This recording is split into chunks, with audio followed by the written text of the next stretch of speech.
फरवरी 2024 रूस और यूक्रेन के बीच घमासान जंग छिड़ी थी। बम और ड्रोन की बारिशें चारों ओर से हो रही थी।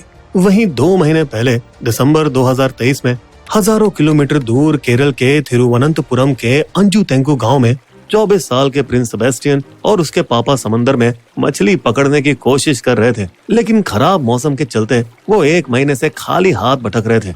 एक भी मछली हाथ में नहीं आ रही। अप्पा, इस तरह से हम कब तक जिएंगे? फिर एक दिन एक एजेंट रूस की एक नौकरी का ऑफर लेके उनके पास आया। चिट्टा, अब ये बेकार काम बंद कर दो। रूस में सिक्योरिटी गार्डों को भी इससे अच्छी तनख्वाह मिलती है। मैं तुम्हें वहाँ भेज सकता हूँ। बस फिर क्या, प्रिंस और उसके चचेरे भाइयों में पैसों का सोचकर ऐसा जोश उमड़ा कि वो उस बिचौलिए एजेंट को लगभग 7 लाख रुपए देने के लिए तैयार हो गए। और पूरे जोश के साथ जनवरी 2024 में तीनों भाई फ्लाइट पकड़ के मॉस्को की ठंड में पहुंच गए। पर यहाँ रूसी एजेंटों ने उन्हें एक दूसरे से अलग कर दिया। तुम सबको अलग अलग जगहों में भर्ती किया जाएगा। हर एक को अलग अलग छोटे अपार्टमेंट में लगभग कैद करके रखा गया, जहां श्रीलंका और नेपाल जैसे पड़ोसी देशों के लोग भी थे, जो उनकी तरफ पैसे कमाने के मकसद से ही वहां आए थे। 4 दिनों तक प्रिंस के एजेंट से कोई बातचीत न होने की वजह से वो बौखला गया। यहाँ तक कि उसे अपने भाइयों के ठिकानों के बारे में भी कुछ पता नहीं चल रहा था।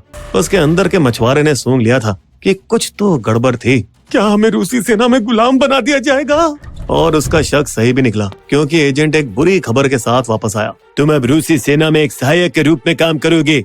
ओ भाई, ये क्या बकवास है? हमारे एजेंट ने तो हमें बताया था कि यहाँ सिक्योरिटी गार्ड का काम मिलेगा। चूतिया काटा उसने तुम्हारा। आर्मी में काम करो चुपचाप, नहीं तो वीजा एक्सपायर होने के बाद सीधा जेल में जाएगा भी लौंडे। डरे सहमे लाचार प्रिंस और उसके साथियों के पास अब और कोई चारा नहीं था रोस्तोव में रूसी सेना के हेडक्वार्टर जाने के अलावा, जहां रूसी अफसरों ने उसे रूसी भाषा में लिखे दस्तावेज जबरदस्ती सौंप दिए, जिसमें ये कहा गया था कि वो अपनी इच्छा से सेना में शामिल हो रहे हैं और वे एकदम तंदुरुस्त हैं। लेकिन सर, ये तो रूसी में मुझे कुछ समझ नहीं आ रहा। सब समझ में आएगा, सैनकर साले भारतीय। हालांकि प्रिंस ने समझ चुका था कि उसके साथ धोखा हुआ है, लेकिन इतने हट्टे कट्टे रूसी कमांडरों के सामने कुछ भी बोलने की उसकी हिम्मत नहीं हो रही थी। और फिर शुरू हुआ सैकड़ों रूसी सैनिकों के साथ ताबड़तोड़ ट्रेनिंग सेशन और फर्स्ट एड की क्लास, जिनमें कुछ मुट्ठी भर भारतीय थे, जिन्हें प्रिंस की तरह ही झांसा देकर भर्ती किया गया था। फिर 10 दिन बाद एक 13 दिन के कैंप में उनकी हथियार चलाने की ट्रेनिंग शुरू हुई। प्रिंस, जिसने अपने जीवन में मछली पकड़ने की रॉड के अलावा किसी खतरनाक औजार को हाथ तक नहीं लगाया था, उसे डर के मारे AK-47, रॉकेट प्रोपेल ग्रेनेड और M60 मशीन गन जैसे डरावने हथियारों को चलाना सीखना पड़ रहा था। और ट्रेनिंग के बाद रातों को जो वाट लगती थी, उसके बारे में क्या बताएं। बेचारों को कब्र खोदकर मरे हुए सैनिकों को दफनाने का काम करना पड़ता था। अब जल्द ही असली जंग का दिन आ गया था, जब उसकी हथियार की ट्रेनिंग की असली परीक्षा शुरू होने वाली थी। खतरनाक युद्ध के मैदान में 4 फरवरी 2024 को शाम के 6 बज रहे थे, जब यूक्रेन के लुहांस्क में प्रिंस की सेना की टुकड़ी बड़े ही जोश में युद्ध भूमि की ओर बढ़ रही थी, जब अचानक यूक्रेन की ओर से उन पर गोलियों की बारिश होने लगी। रूसी कमांडर गला फाड़ के चिल्लाया, हम पर हमला हो रहा है, नीचे झुको और फायर करो, यूक्रेनियों को दिखा दो कि उनके बाप कौन है। लेकिन जब प्रिंस अपने सीने पर टंगी बंदूक की उलझी हुई पट्टी को ठीक कर रहा था, तभी एक रूसी टैंक से गोली टकराकर उछली और उसने दिशा बदल ली, जो सीधा प्रिंस के बाएं कान को चीरती हुई निकली और प्रिंस का मुंह खून से लबालब हो गया।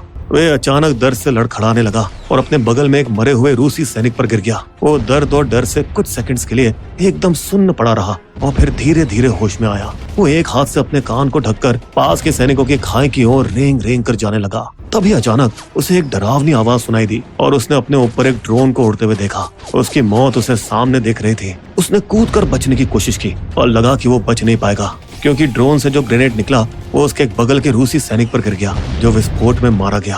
और उस सैनिक के खून और मांस की बारिश सीधे प्रिंस पर पड़ी, जिससे वो धम्म से खाई पर गिर गया।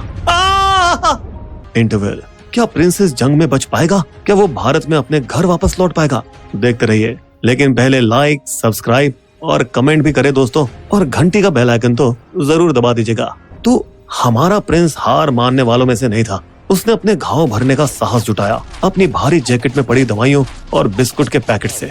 फिर वो खाई की तरफ जल्दी जल्दी रेंग कर जाने लगा, ट्रेनिंग में सीखी हर चीज को याद करते हुए। उसका भाग्य चमका जब किसी ने पुकारा, प्रिंस यहाँ आओ, प्रिंस। आवाज जानी पहचानी लग रही थी, जिसे सुनकर प्रिंस के अंदर आशा की लहर दौड़ पड़ी। ये उसका चचेरा भाई विनीत था, जिसे उसने आखिरी बार मॉस्को हवाई अड्डे पर अलग होने से पहले देखा था। विनीत एक दूसरी रूसी बटालियन का हिस्सा था जो मदद के लिए भेजी गई थी। विनीत ने उसे ड्रोन से हुए ग्रेनेड विस्फोट के बाद गिरते हुए देख लिया था। प्रिंस जल्दी जल्दी खाई के पास पहुंचा और विनीत ने उसे नीचे खींच लिया। अब यहाँ दोनों भाई अंधेरे में साथ बैठे हुए थे और प्रिंस को बस अपने खून में सने यूनिफॉर्म की गंध आ रही थी। उसे महसूस हुआ कि उसके बाएं कंधे और पैर पर गंभीर चोटें लगी थी और तुरंत मेडिकल मदद मिले बिना उसका जिंदा रहना मुश्किल था। पर यहाँ फर्स्ट एड की ट्रेनिंग काम आई जब विनीत ने कुशलता से अपने भाई को पेन किलर का इंजेक्शन लगाया, जिससे वो जल्दी सो गया और विनीत ने पूरी रात उसकी निगरानी की, दूर से आ रही हवा में विस्फोटों की आवाजों से डरे बिना। भोर में जब सब कुछ शांत था और जंग खत्म हो गई थी तो चारों ओर सैनिकों के बस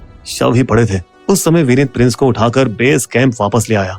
जब तक प्रिंस अस्पताल पहुंचा वो मौत की कगार पर लटक रहा था। आप हैरान हो जाएंगे जानकर कि डॉक्टरों ने उसकी खोपड़ी के अंदर से एक गोली निकाली जो अनजाने में वो बेचारा अभी तक अपने अंदर लिए घूम रहा था।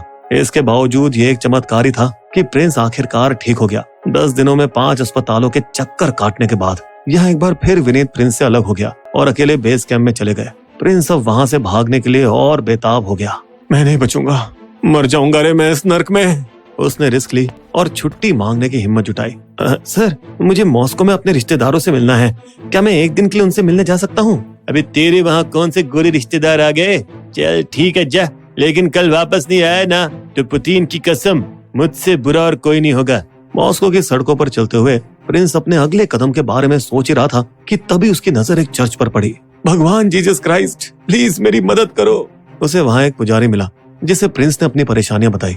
मैं विनती करता हूँ फादर, आपसे मदद की भीख मांगता हूँ यीशु के लिए। उस पुजारी ने प्रिंस पर दया दिखाई और उसे चर्च में 1.5 महीने तक छिपा कर रखा और उसे खाना भी दिया। यहाँ तक कि उसे भारतीय एम्बेसी और थिरुवनंतपुरम में उसके परिवार से संपर्क करने में भी मदद की।